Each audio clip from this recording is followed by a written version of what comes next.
I'm Nathan Lovestrand, and this is my Eagle project. I began seeking advice and making decisions in October of 2009. I set a goal to raise $3,500 before breaking ground. I spoke to potential sponsors, I wrote letters, and made presentations at community events. 9 months passed, and I finally had enough money. By this time, summer had arrived. I had an awesome crew of volunteers who worked to dig the footers and pour the concrete pad. It was June 2010, and it was hot.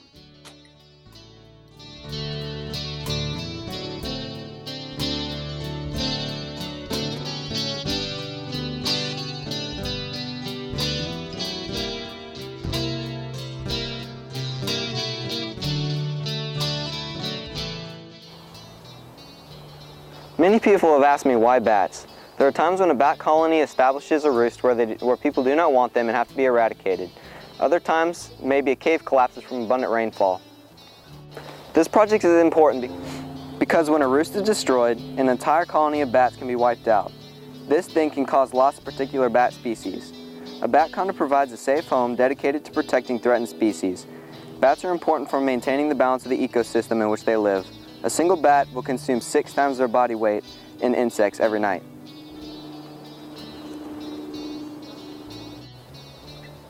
I was first introduced to bats when Miss Gladden came to my Cub Scout pack and I got to hold and feed her baby bats.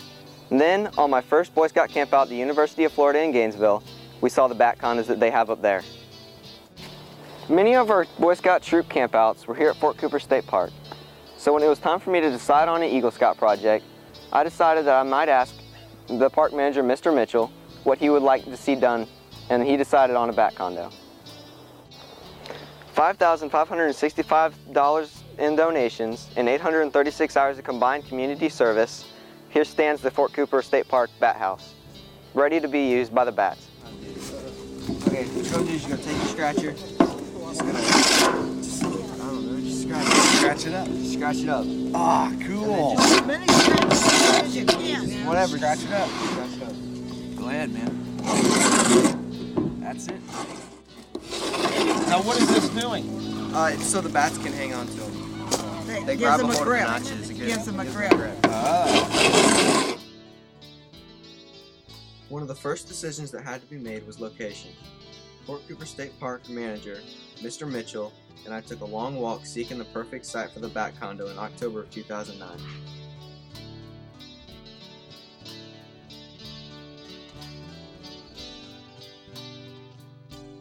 Most nursery colonies of bats choose roosts within a quarter mile of water. Another consideration was that bats may find the bat condo more quickly if it was placed in an area where they tend to fly, such as along the forest or the lake, seeking out their food supply. However, it is also important to stay at least 25 feet from tree limbs, branches, power lines, or other potential perches for aerial predators. Lake Halathakaha, commonly known as Fort Cooper Lake, lies in the center of the park and provides the perfect location. I used the Pennsylvania Game Commission bat condo design by Carl Buchkowski and Jerry Hassinger, with only a few modifications. The plans called for doors on the bottom. I did not include these because Florida is much warmer than Pennsylvania, and open bottom houses greatly reduce problems with birds, squirrels, mice, and parasites. Also, guano does not accumulate inside the roost. Although the plans had the optional parasite trap, there was no evidence that it worked, so I left it out.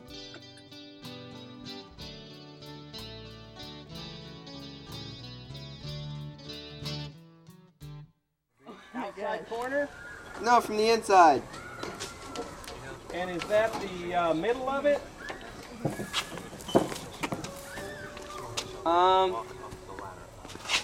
No. Plans called for 6x6 truss plates.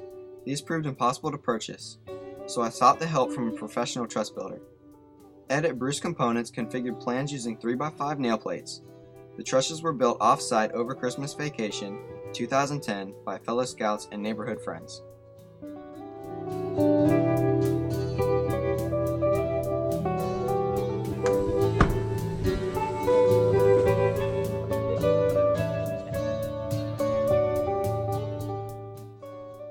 Because Mexican free-tailed bats like to free fall before taking off, I used 20-foot posts to raise the bottom of the house to 16 feet above ground.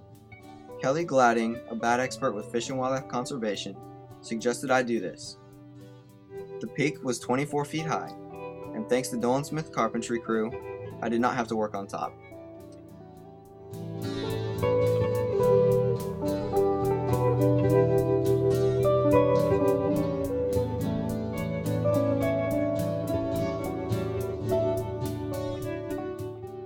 The park manager wanted the bat condo to be as maintenance-free as possible, so I chose to purchase coated metal roofing rather than asphalt shingles.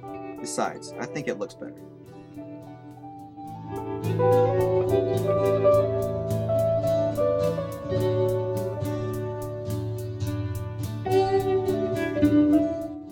The baffles turned out to be the most expensive and most time-consuming aspect of the project. Construction and assembly of the baffles was done off-site in October and November of 2010 at the G&W construction shop. 86 sheets of 1/4-inch plywood were scraped on both sides by nail scrapers I made, and then cut into 4 pieces, drilled and assembled using threaded rods and 3/4-inch PVC spacers. They also required a significant amount of thinking and effort to set into place. Inside the condo there are 2 levels of baffles. The upper level is made up of triangles to match the peak of the roof, and each sits between the trusses. The lower baffles are set under the trusses to leave a center flyway that young bats will use to learn how to fly.